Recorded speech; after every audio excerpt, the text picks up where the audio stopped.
Ayun, kamalabakot ta. Kay isa ka stick, mga pinanggang seminaryan, 34.6 ka minuto ang imong gikuha sa imong kinabuhi. Muna ganit yun mayo. Karon, ang atong isgutan, the breath of fresh air.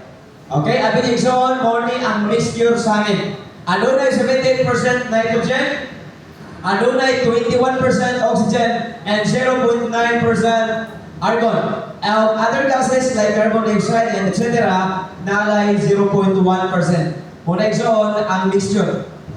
So, nag-consist siya of oxygen of different gases. Sabi ninyo, oxygen is the vital one per man. Dili kan sa tawag igsoon kung dili sa mga hayop, no? Need nila og oxygen. O niya, ingon din mga pinaga, we can go for weeks without food. Ang tao ay pabuhi in how many weeks na walay pagkaon. Okay? But, 11 days without drink. Within 11 days, within ng tubig, ang tao, mga pinagagilaan, kaya pa niya musurvive. Pero sultihan na mo, without or taas na ng 12 minutos, kung walay oxygen magigsunan, ang tao, hindi yun makasurvive. Muna nga, importante kay igsoon, ang oxygen kani, doon sa kasugilanon. At doon ay pamilya igsoon, kamiyato sila sa cabin sa San Bernardino. Or niya, during Christmas holiday, or niya, unusual igsoon, nabugno-bugno ang panahon. Sa niya igsoon, on Christmas Eve, before sila nagatulog mga kaigalaan, ilang di-close o hugot or gisirado yun niya ang ilang mga bitana. And to tell you honestly, pagkaugma, na-found out sa Shirip, ang lima igsoon na palgang patay because lack of oxygen. So dito so makita na to kung unsa ka importante ang hangin sa tuwa nga lawas. Kani adunay approximately 2/4 of oxygen in blood, lungs, and body tissues. Muna mag-isunan sa may pamagi. Sa diyan na nga muhuman taglata og hangin mga seminaryan. Through your lungs, your red blood cells mo pick up sa oxygen or niya iyang distribute sa different organs or cells sa atong malawas. Or niya ang kana nga tinawag siya o metabolism. We need air for life and good fresh air for health. Ini mga bata igsoon, dili ni maayo nga sa lingkod kapag gitanon, dili ni sila mga simot o mga fresko nga hangin. Mao na ang kasagaran sa uban, every morning gubak-libak lang igsoon kay naman gusto nila malanghap ang fresh yun kayo nga hangin. Kani, ang quality, gitawag siya pure o clean yun, kawin sa kuliksyon na dili siya polluted. Kaya importante ka na mga pinangga. Why is fresh air so important? Gani, fresh air has a good amount of oxygen and is free of pollutants. Muna igsoon nga ang tao, within 12 minutes, kung walay oxygen, mamatay or dili makasurvive. So, dili na to mga kaigsunan, makita o makaplagan ang fresh air. Dila sa evergreen trees, sa kakahuyan, sa mga sagbutan, o dagang mga plants, or niya labi na mga kaigsunan, dila sa lapis dagat, lakes and ocean, and waterfalls. Rain after thunderstorm. Dila na to makuha ang mga presko nga hangin.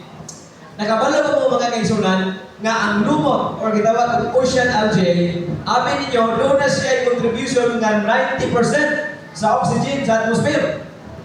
O niya, ang 10% mga kaigsunan, gikan na siya sa land, mga land plants. So, kung ito tanawon, ang lumot di ay mga seminaryan, dako kayo siya contribution sa atmosphere na maghatag o oxygen. 90% gikan sa algae. Mauna mga kaigsunan na importante yun kayo siya. Ang fresh air found in live plants in home. Mga balay, adunay mga buhi nga mga tanom, nindot kayo mga kaigsunan, kaya naman, nag-produce sila of oxygen. O niya, live plants remove carbon dioxide and freshen the air with oxygen. Kung natin mga tanom-tanom sus pa ni balay, ang carbon dioxide iyahan ng i-collect o niya iyang i-freshen into oxygen. Pero, adunay maka-destroy mga kaigsunan sa oxygen. Labi na kining sa mga building ground ato mga factory. Mawala ang pagka-fresh. O niya, ikaduha, tubig o smoke. Ang pagpanabago, extend ka oxygen ang imong malanghap, ma'am. Tungod kay nanabago man, mawala na ang kapresko sa hangin. O niya, city smog and other pollutants. Karon igsoon, grabe na kayo ang mga ulpong aso, dili na maayo mga kaigsunan, seminaryan, kay mapulyot ang hangin. Gani, usually found on freeways, so kanto-kanto, daghan kayo nagsuot. Nga dili po na maayo, nga ang usa ka tawo, kuwato sa lugar, unya, pulyutin ang hangin. Nabilis sa airport, unya, enclosed fully ventilated areas. Daghan mga kaigsunan, mga seminaryan, ang dili makasurvive. Gani, dili magdao, dako na kina sa igsuon nga factor nga nung mapulyot ang hangin. Kaya instead nga ang oxygen tay, mailistan man siya o carbon dioxide. O niya, mananay nun so, katungod kay, wala ka nagalangham o presko nga hangin, magsakit ang imong ulo, kung inyo kita isuon, mauna ang mga possible nga hinungdan or epekto kung ang tao dili sakto nga fresh air at iya nga mabre. Oy, ma-depress, anxiety, o niya frequent fevers, colds, or lung disease. Uban, dali kay ubuhod, labi na iso, ginigbo na yung mga asthma, di mayo. What happens when you breathe that fresh air? Magsuka ka, diarrhea, and eye problems and irritability. Dali kay iso ma-irritate. So, doon na siya benefits. Mutaba to improve your heart rate and blood pressure and metabolic rate. Ang hangin mga kaigsunan, nagko kay nitabang sa tao ma'am. Kaya kung tanawon, makatabang siya sa tuwa nga pag-improve sa heart rate. Okay?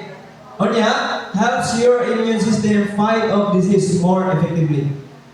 Kung ang tao di ay, hindi kayo presko or pure or clean ang iyang hangin na ginhanggap, to tell you honestly, ang iyong immune system is on, hindi kayo strong.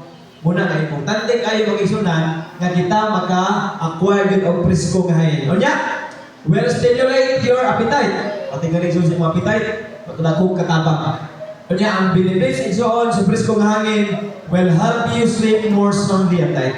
Gana, grapo itong tulog, dili kay igsoon nga madisturbo tungod kay ang imuhang ginalanghap igsoon, presko kayo ng oxygen.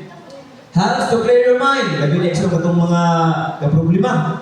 So, ang maayo nga buhatan igsoon, gawas na mo niya, hanghab mo sa presko nga hangin. Karon, strengthen your immune system by supplying it with the oxygen it needs. So, sa akong gawin nga ang presko nga hangin nag-i-rate og mga oxygen. Salamat. Or iya pong tabangan mag-isunan, ini, exercise in the morning in the outdoor air. Kana bitaw mag-jogging ta kada buntag igsoon sa iskadlaw. To tell you honestly, nindot kayo na igsoon or advisable kayo sa labi na sa seashore. Kaya naman, fresh air kayo ang malanghap. Okay, vitality will be imparted to the blood and nervous system. Una, importante kayo.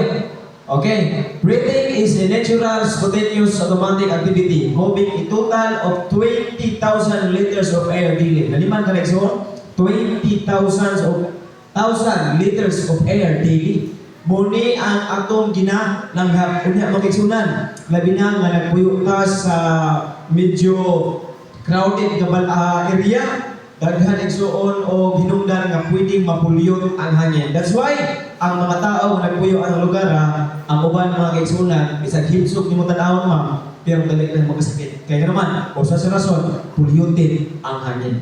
Dili pasabot mga kaigsunan nga gamay ka, dili nagka-healthy. No, dili pasabot igsuon kun dili sa itong mga milabay na taon na nabalaan or nasayran nga sa ito ang lektura magga-base sa igsuon sa standard. So karon ang hangin, naliman kay 20,000 liters, grabe mga kaigsunan kung ato i-convert ito sa tubig, perting naghana. So ito din take regular intervals during works or study to breathe deeply, preferably outdoors in the fresh air. So kining mga senior na to, o labi na sa mga ato mga hantog-hantog na, it is advisable mga kaigsunan nga every day, every morning, mag-walking na ninyo o niya mga kaigsunan atong lang hapon ang presko lang. Isa naman nakatry igsuon nga mag-jogging every day. O niya, di ba, nahirap feel igsuon sa hangin nga imuhang malanghap. Labi na igsuon nga wala pa kayo mga sakyanan ng agi, wala pa yung mga vehicle group or mga aso-aso sa mga sakyanan. So lahi ra gyud kayo igsuon ang imuhang ma-feel, murag gaan kayo ang imuhang paminaw. So mao na ang hinungdan nga importante kayo mga igsunan ang hangin nga presko kay dako kay siya tabang igsuon sa tuwa nga pagkinabuhi. Ang tao kaya mo sustain semana nga walay kan anay, walay nga rin tubig. pero layo rang 12 minutos isuon kung ang tao wala insakto nga oxygen nga ginala nga ang tao dili gyud makasupay. Inana mga kaigsunan ka-importante ang oxygen or fresh air. Salamat sa pagpaminaw o atong ihatag sa sunod.